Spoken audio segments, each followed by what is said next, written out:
Here's Ari Meroff, I believe, an NFL reporter with his tweet. They made Mike McCarthy and his entire staff coach out their contracts, blocked McCarthy from interviewing with the Bears last week, only to part ways anyway in Week 18. They even benched Cooper Rush to avoid paying $250K incentive for playing 55% of snaps on the year. He was at 52%, completely avoidable, chaos, and not what you'd expect from America's team. Actually, it is what I expect from America's team, Ari. What have you been watching the last 25 years? Jerry Jones making a complete mess. Did Jerry Jones not give Dak Prescott a $60 million a year contract? And now he's sitting here contemplating hiring Deion Sanders as the head coach of the Dallas Cowboys.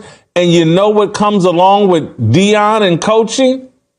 His son, Shedeur Sanders, a quarterback. In my opinion, an overvalued quarterback. But that also means Jerry's going to have to figure out a way, if he brings Deion, he's going to have to figure out a way to dust Dak, to make room for Shedeur. And there's all these wild speculative rumors. Oh, they're going to trade Dak Prescott to Tennessee for the #1 draft pick. And I'm like, I live here in Nashville, Tennessee. I'm like, y'all finna take on Dak Prescott and a $60 million contract? Tennessee Titans? Dak Prescott? You gonna double down on Jerry Jones' mistake and give up the #1 pick so you can be burdened with Dak Prescott's contract? I'm not so sure. Furthermore, I don't even think it makes good sense for the Cowboys to be orchestrating moves to trade up to get Shedeur Sanders. I don't think you have to orchestrate a move and trade up to get Shedeur Sanders. You can get Shedeur Sanders in the second round. You can get Shedeur Sanders in the third round. And trust me, I'm not saying that as some kind of assault on Shedeur Sanders' talent. I am saying he's overvalued, but with Deion orchestrating, manipulating things behind the scenes for Shedeur, there's a lot of teams that'll be like, nah, I'm good on Shedeur. Nah, nice kid, nice talent, but nah, I'm good. I'm not bringing Deion's ego and interference into my organization. Deion wants him to play with Deion. We're going to let that happen. Whether Deion and the Cowboys take him at the top of the first round, midway through the first round, late in the first round, top of the second round, midway through the second round, top of the fifth round. We'll let Deion and the Cowboys. So the big question America is asking, how real are the Cowboys and Deion Sanders? ESPN has confirmed that Cowboys owner Jerry Jones has spoken to the Colorado head coach about their head coach opening. Sanders played 5 seasons of his Hall of Fame career in Dallas, winning a Super Bowl in 1996. Coach Prime telling Adam Schefter the situation is intriguing, but he's happy in Boulder. And the Dans are with us now, Orlovsky and Graziano. Graz, let's start with you. What's the likelihood of Deion taking this job in Dallas?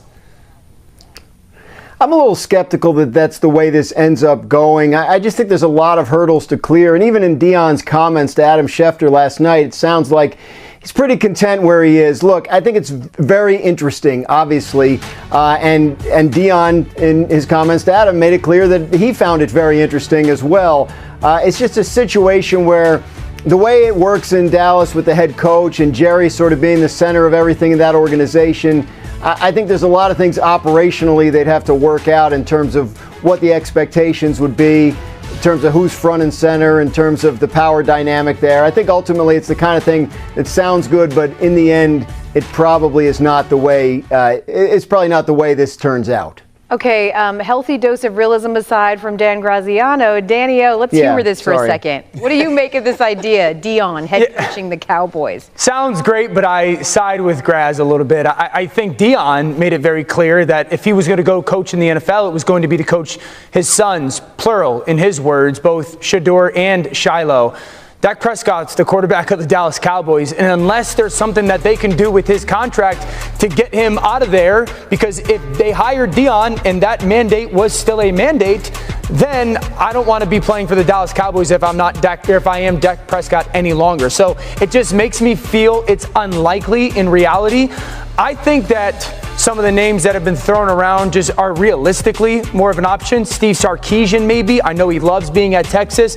I'm such a fan of his and his ability to call offensive plays. Jason Witten, the longtime great Cowboys tight end who is a up-and-coming, awesome coaching career. Now, the reality is you're probably a year or two early on Jason Witten, but I constantly go back to the Rams when they hired Sean McVay, and he had coaching background in the NFL, but the overall sentiment there when they hired him was, we know we're maybe a year or two early, but we believe he's going to be too good down the road to pass up. And I feel that this could be a very similar situation with the Cowboys and Jason Witten. They could be ahead of schedule on Jason Witten. They're certainly not ahead of schedule in being contenders. But, however, Kevo, Cowboys are not the only league's marquee franchise at a crossroads. Okay, the Steelers do have a head coach, though, El, right? Right. Mike Tomlin is telling teams not to bother going after him, but they have big issues at quarterback. Contracts of Russell Wilson and Justin Fields both expiring. And Tomlin said he's open to all avenues at that position. He also said he understands that building frustration on another early playoff exit. But I certainly understand their frustrations, and probably more importantly than that, I share it because that's how I'm wired. And so I'm not a big-time comfort seeker, and particularly in circumstances such as this, I don't view myself as a comfort provider because there's, words are hollow, to be quite honest with you. It's about what we do and less about what we say. And so I've learned to say very little when things are going good, and I've learned to say less when they aren't. When he speaks, he does say all the right things. To live by. Back here with the Dans. Let's start with Dan O here this time. How do you believe the Steelers should address the quarterback position this offseason? You got to go big fish hunting, Kev. I mean, the Steelers are one of the premier organizations in the NFL. But reality is they don't really matter until they get a quarterback that can go beat Patrick Mahomes or Lamar Jackson or Joe Burrow or C.J. Stroud or Justin Herbert. I mean, that's the crazy thing is this organization and Mike Tomlin, they've consistently mattered over these last 5 or 6 years, but almost every game they go play in, they have the second hand at quarterback. And so for a team that has to, in their division, see Joe Burrow and Lamar Jackson 4 times a year, and I just mentioned Mahomes and Josh Allen, you got to go get a quarterback that gives you a chance against those guys. Everyone talks about Mike Tomlin. He hasn't won a playoff game since 2016. That's because they don't got a guy at that position that can go beat one of those other guys. So easier said than done. I get all that. And they're going to have to change the way they go about business to actually do it as an organization. But until they get a quarterback that can go toe-to-toe with one of those guys, they don't matter in the end when it comes to championships. I'm glad you acknowledge that, though, Danny. They can't just conjure up this big fish that you're talking about. So, Grazman, where could Pittsburgh potentially be looking to get this big catch that Dan's talking about? Yeah, El, if there's a rock to turn over in this quarterback search, the Steelers are going to turn it over. Yeah. They are at square one yet again, which is where they were last year. Our friend Mike Tannenbaum likes to use the word scour. The Steelers will look everywhere they possibly can. Probably picking a little too late in the first round to get a high-impact guy, although once upon a time they did get Ben Roethlisberger in the later part of the first round, so it's always possible, but they did just go down the Kenny Pickett road a couple of years ago, and that didn't work out. Could they bring back Russell Wilson? Could they bring back Justin Fields? Could they bring back both? Could they bring back neither? Could they try and sign Sam Darnold? Could they try and trade for Kirk Cousins? The Steelers are at the beginning of an offseason that they hoped would not start this soon, and they're just starting to formulate this plan, assess their options. I believe you can count on the Steelers looking into every possible option because they know. You hear Mike Tomlin there, like he's frustrated. They know that Dan Orlovsky is correct. They are not going to go anywhere in the postseason until they get a quarterback they can count on to win games at that time of year. Yeah, and what a difference one good quarterback could make. Just ask the Rams, who have Matt Stafford, and certainly no quarterback questions there. They answered the call last night. How would they fare in Glendale after the Fires displaced them? Could they keep up with the 14-win Minnesota? The answer to all was an emphatic yes. LA's defense smothering Sam Darnold, forced a fumble, ran it back for a touchdown, picked him off, sacked him a playoff record 9 times in a 27-9 rout. Here's head coach of the Rams, Sean McVay. I think this truly epitomizes a team win. Yep. You talk about a connected group. You talk about a team that said all week, built for this. That's exactly what you guys came out and did, man. Unbelievable. And all you guys did, you represented exactly what we wanted to be about, man. A city that's going through a lot of different stuff that can look to you guys and say, I'm proud of that group. City on our back. Just being your guys' self right there, man. Give it up for yourself right there. Well, to the victor go the post-game comments, and of course, there's on the losing side, Sam Darnold, set to become a free agent. Going to be an interesting story this offseason. First 16 games of the season, wins 14 starts, Kevo, top 5 in passing touchdowns. Give him all the money.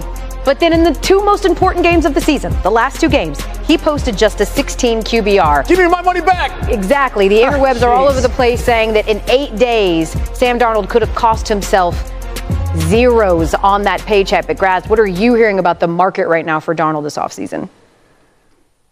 Al, he's still going to hit the market as the quarterback that had the best year of anyone who's available, and I think that will go a long way with teams. He's 27 years old, and he was the quarterback of a 14-win team this year. It ended poorly, and unfortunately for Sam Darnold, it ended in a way that a lot of his critics felt it eventually would, right? It looked like his old sort of jittery self.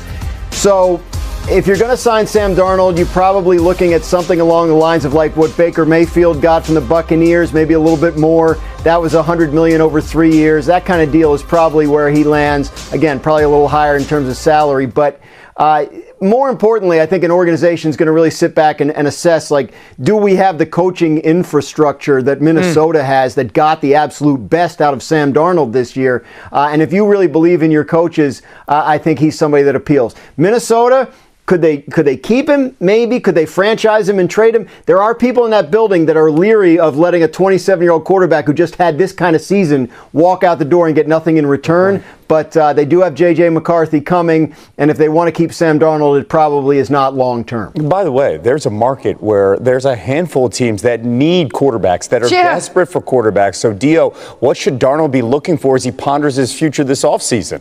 Yeah, you have to, number one, go to an offense that is built upon the play-action pass. That's exactly what Kevin O'Connell did so well, going years back to Kirk Cousins and obviously this season with Sam Darnold. So making sure you're in that Sean McVay, Kyle Shanahan, Kevin O'Connell tree where you can get under center, you run the play-action, you get those crossing concepts. I think the second thing is an offensive line that performs the way that the Vikings did for most of this season, the last 2 weeks. That's just part of this story as well, is how poorly that offensive line played. And then obviously skill position players, you're not going to find many that are comparable to Justin Jefferson and Jordan Addison, but you got to get a group like that. I'll say this, Sam Darnold proved this year you can win a lot of football games with him. He may not be a quarterback that you win a lot of football games because of. There's not a ton of those guys on this planet, but you win a lot of games with Sam Darnold if you got the right pieces around him.